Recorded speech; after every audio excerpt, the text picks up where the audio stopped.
But Dr. Lux is selling heroin. Guys, that's not true.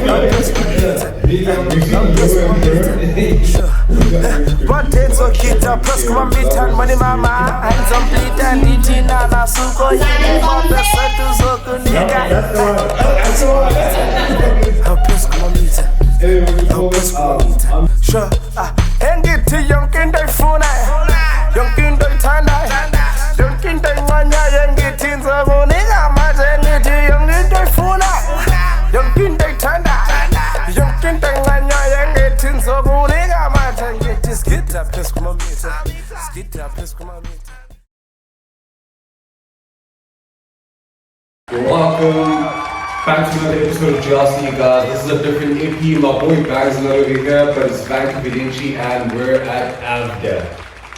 We got here Dr. Lux and Lyra. Okay. Aliliso Malila. And we're here talking about the movie that's premiering in the Avda Film Festival. I've got a few questions for these people, and we also got the producer at the back, right? Is it right? Producer, right? And before we even jump onto this, guys, can you guys tell us about the experience on shooting with Dr. Lux? Oh, it was kind of lovely, I'm not gonna lie to you, it was nice. I enjoyed it, you know, because it gave me so much variations on playing Dr. Lux, how he feels and all of that. So it was kind of challenging though to like play with Yolani. Okay. Yeah, because I've never acted with a child present on set. Okay. So that was a new experience for me. But all in all, it was nice. Well, on that, how do you guys get child actors? Like, does Avda get like? No. So, it's the producer's role to cast the script, right? Okay. So now we look for a Dr. Lux. We know what features, we know what we're looking for, we know what range we're looking for. We look for Lyra, and we know what characters that character needs to embody. Mm-hmm. With the children, you approach theaters or schools and look for kids that do drama or are interested in that type of work. And then, but you have to now come into agreement with the parents and sign child acting forms. Okay. So there's a whole procedure, because at the end of the day, it is kids. So that is like child labor. So with those being kids, you guys are actually paying these kids? This is a student production. No one's getting paid. No one's getting paid. And Lyra. We just ask people nicely to come. Yes. Because we are students, this is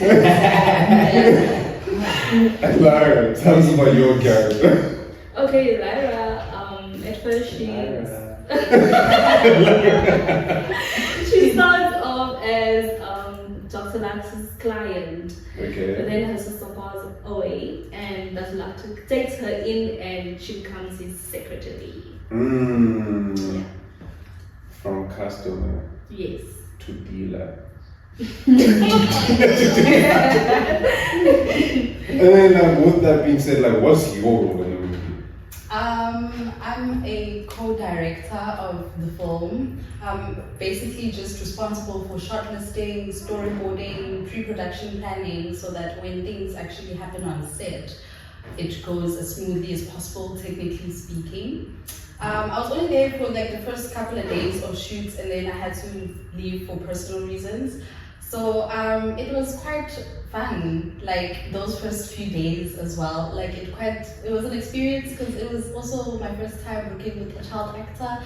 So it's kind of like a delicate situation. Like you can't just treat them however. Like So are you saying no, I'm not. with the adult actors No. you can do whatever? It's just a child actor. Watch what you say, yes, and watch what you do, and how you act and behave. So like there's a bit of censorship there, and it's hard, especially because you're just used to expressing yourself however. So it's just, delicate. And we only had like 4 hours with her each day, so trying to make the best of that time that you had, that was kind of challenging because like you had to get a lot of stuff done in those 4 hours, and I had to basically learn how to balance all of that under like the time constraints. Yeah. Okay, side question, right? So last time when we were here, right? You guys were filming Dr. Lux. We heard a lot of cuts and angry people, right? I just want to know, between you and her, who was the angry producer that I kept on hearing? Because that voice was scary. I mean, you just answered your own question. You said who's the angry producer. Yeah. Okay. Oh. I'm joking. Was I am. It's me. It's not. I'm underrated. accepting apologies. Underrated. Catching strays for no reason. Okay, yes, it was me. The thing is, it's quite frustrating when you're in that headspace because there's set etiquette, right? And there's a certain way that you have to perform on set. When you call this silence on set, everyone needs to like literally keep quiet. And then it's so frustrating hearing some background noise or someone's stomach is rumbling or some silly thing like that. So it's just like, guys, please control yourselves so we can just get like most of the work done as soon as possible. But I'm not saying people mustn't be like hungry or whatever. It was just a result. For real? Yes. Because we have to take the sound when we're shooting the film. Okay. So it picks up on the most minute sounds. Yes. So answer, you guys are listening to tummies, heartbeats, and Yes. Well, Oh, if you're grumbling. okay. Would it be a stretch if I asked you for silence on set? When? No. I mean, no. Shooting on me. Yeah. Yeah. Just can you give us like one silence on set like that? Oh, I must call for silence Yeah. on set. Oh. I mean, she already said yeah. Like, just level. Okay. Oh, this is so embarrassing. Okay, wait, no one look at me. Stop, don't look at me. Okay. Don't look at me. Silence on set! Yep, that's the one. That's the one. Hey, what you call this? I'm not sure what you call this. Who I should ask this question, right? But what does the briefcase represent in the story? Like, what's the symbol of the briefcase? I think obviously Mihlali can take over from the answer, but from the understanding of the story overall in general, it's a medium that symbolizes a lot of themes that we deal with in real life. So like it's basically, it can be up to one's interpretation as well. But for me, how I look at the briefcase, it's a symbol of corruption, of power, greed. I could even go as far as saying like maybe like colonization, as in like taking things and like turning it into something else that wasn't like that before. But yeah, I'll just hand over the rest to Mihlali. Okay. The briefcase, I'm like, AM and I have the perfect producer-director dynamic. Okay. Because AM is about the visuals and how it looks and feels. The briefcase, the film is an allegory for drug addiction. Yes. So we didn't want to use actual Yes. drugs. So we're using potions that are in the briefcase. So the briefcase is like the cut between the real world, where Okay. Dr. Lux is actually selling the magic, and in the film people can go in and outside of the briefcase. So once you're inside the briefcase, it's a different world. The world and the substances, the world where your emotions and insecurities have been cabinated somewhere. Yeah. So you're a plug. Yeah, basically. Yeah, really I'm the plug. Actually, you're a cook. Like she brings people like So you're the guy standing by the corners. No. And then he's the producer of the drug. she answers phone calls. And I take appointments. Just a professional I don't know drug what he's dealer. busy with. dealer. A professional drug dealer. That's what's going on here. Yeah. And I'm mixing all the potions. Yeah, he's the drug lord. Yeah. It's also fair. Yeah, right. If you need something, you know who to buy. That's why it's not this room. You know who you're looking at, right? Yo, take that to the cops. Calm down. This is just a movie. I don't know what you guys are doing there. No, stop. To be fair, the film is from Lyra's perspective. Yeah. So we're watching the whole film through what Lyra is experiencing. So Lyra started off as Dr. Lux's client, right? She lost her sister, didn't want to deal with the emotions, exchange the emotions for these potions. Okay. Ends up working for Dr. Lux. In her head, Dr. Lux fixes lives. That's what we know Dr. Lux to do. Dr. Lux is on the headlines. Dr. Lux is fixing everyone's life. Propaganda. She knows there's an exchange, an emotional exchange. However, she doesn't know the detriment of what these potions actually do to you when you don't take them consistently. And now a child is brought into the picture where Dr. Lux wants to extract like the pureness from the child to make the potions. And that's when Lyra's character realizes that, oh shit, maybe this is not a great man.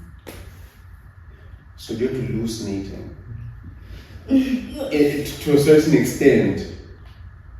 Like, so you're saying the whole movie is through her perspective, right? Yes. And then the briefcase is like a magical briefcase that traps people in there. Yeah. She lost her sister, she couldn't process that, and then her brain started sending her elsewhere and sent her to a drug dealer. And then he was. You know what I think?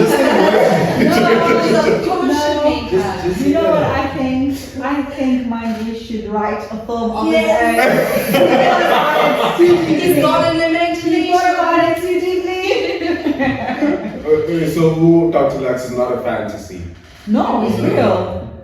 Very much. It's basically an alternate universe where magic is being used as basically like, okay, emotions are used as a currency, right? And what people get back from Dr. Lux is the potion that helps them suppress or get rid of whatever their problem is, to basically, you know, kind of like a drug, like we said. Yeah. It's not a hallucination, it's just that Lyra was under the impression that Dr. Lux was this great character because of propaganda. Everyone praises Lux, they think he's a great person, but they don't know what actually is, what it takes, what's the cost of these potions that they are consuming and are now addicted to. Damn. So it sounds fantasies. It's If you don't watch, come watch the film. He sells, but he sells a feeling. Yeah. Yes. Sells a And feeling. nothing's more powerful than the feeling. Real. Dopamine. Exactly. Not allowed, the movie is, it's a clean movie, man. Yeah. But I just can't help but bring it to reality. I'm not gonna write a film, but Dr. Lux is selling heroin. Guys, that's not true. That's not true. It's I just think potions. that's false Potions. accusations. Yeah. False False. accusations. No, think about it. Think about it, Marcy, think about it, right? If you take heroin one time, it only takes one time And then you're to be a heroin addict. Yeah. It only takes one time. It only takes one. And then you can't live without it. But yeah, the potions are the underneath layer to that, to heroin. I'm not gonna lie, man. Basically, real life, Yeah. but this is just potions. You Yeah. know what I mean? Yeah. What I want to know, did Mikey tell you guys that he's in the film? Do you guys Oh, know that? no. Actually, buys one of the Accusations! And to prove that it's accusations. Red-handed. Pardon? Court's red-handed. potions. Yeah.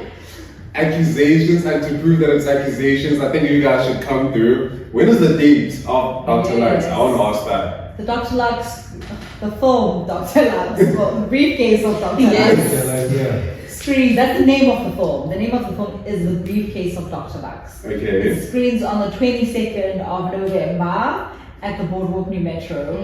The films are 30 Rand a ticket each, because there's 4 films screening also on the same day. Okay. So the tickets are 30 Rand pre-sale and 50 Rand on the actual day, which is the 22nd. So you guys heard that. If you want to see me not doing drugs and not having a wife and not being on the movie, not being caught red-handed, come through. But also, okay, cool. Now I'm just gonna ask you guys 6 questions from my list, and then I'm actually gonna like let you guys go. I don't want to keep you guys for too long because I'm being accused of things that I'm not able to say right now. Things that are out of character. Oh, imagine if my mom hears that I'm doing drugs. Yeah. You know? Buy your mom a ticket. Yeah. You know, next thing she becomes a Dr Lux customer. What then? Potions, man. What are the potions? You know, I'll give her a sample. You've got one on standby. One on sample. That's a nice touch. No, Yeah. before we go to my questions, man, Yeah. can I ask about the outfit, man? Oh yeah, no, for sure. For sure. All Like, what's going on? What's going on over here? No, all green symbolizing life, you know, I take life. You know what I mean? I take memories, I take feelings. Like you're greedy. Yeah, I'm greedy. You know what I mean? And the scorpion. I bite my own tail. I sting myself. I sting myself at the end. You know? Also, an Easter egg, he's actually a Scorpio. Yeah. I don't know why I should put that up. Yeah. Hey, you think you're cool, huh? I'm slick. It's the coolest. It's all category. I'm slick as hell. And Lyra, what's going on with your Our outfit? pimp named Slick Oh man, look at the dangle. What are you talking about? Where you at? Huh? Hey, watch. Where's your watch? Yeah, right here. 24 carats. What you talking about? You see why I say he's a drug dealer? Hey, I'm balling on you. What you talking? Yo, don't buy from Dr. Lux, cats. But Lyra, can I do your fit check? What's going on inside your outfit? Okay, I think my outfit is like everything that is close to giving reception vibe. So that's what Lyra's outfit is about. She's being humble. Professional. Yeah. Reception. And also I'm a onto friend. the costume design and whatnot. A huge shout out to our character design and our designer overall. Okay. Balisa Borulane. Okay. Balisa came up with a color palette. And we're like, okay, we're gonna go for jewel tones. Your emerald greens, your rubies, your burnt oranges, and we'll make a film based out of those jewel tones. And you Okay. see all the green, all the gold, all the blue, there's also orange. So that's what we derived the costumes from. Okay. On that notion, right? Can you actually give me a list of all the people that actually played a hand in the briefcase of Dr. Lux? Definitely. Just like shout them out because I don't feel like it's fair for only Balesa to be given a shout out and all the people. Well, we also have Ross Chad. Ross was our Sunny. Ross is a problem, you know, in everyday life. But the man is amazing at what he does. He shot the film so well. I couldn't have asked for a better output. We had our sound designers, which are Liba and Siposetu Mayoli. We also have our composer, which is Johan van der Vesthuizen. We have our co-director, which is AM. We have Teresa Hoffman. Teresa is our editor and our ditch. Is she a good person? And She's VFX. amazing. Was she a good person? Yeah. I don't know, man. Just like I've never met a Teresa. Oh, And no. every time I hear Teresa, I'm thinking of a saint, you know, Mother Mother Teresa. I mean, she practically is a saint. Huh? I'm saying she practically is a saint. For real, man? Yeah. She's really beautiful. sweet. She's really sweet. Okay. Who did I forget? Jordan. Yes, the writer. Yes. So, Yes. Jordan Kerfox. This whole concept was hers. For real. I remember one day she came, she said, guys, I have an idea. What if, the whole thing started with Daily Sun. Dr. Lux steals your child.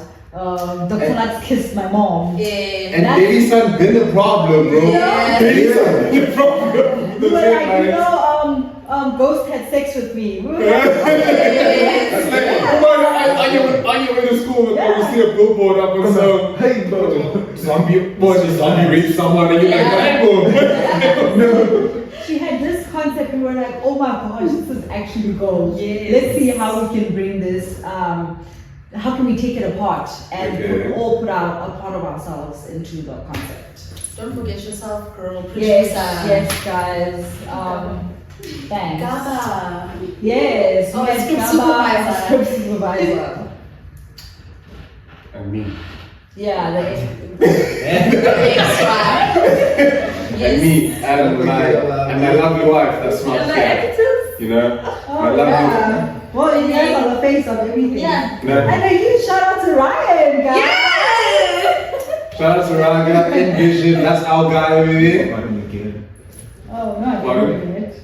Okay, cool, right? Yeah. We're gonna wrap this episode up, right? I just got like one more question, right? And then we're like wrapping it up.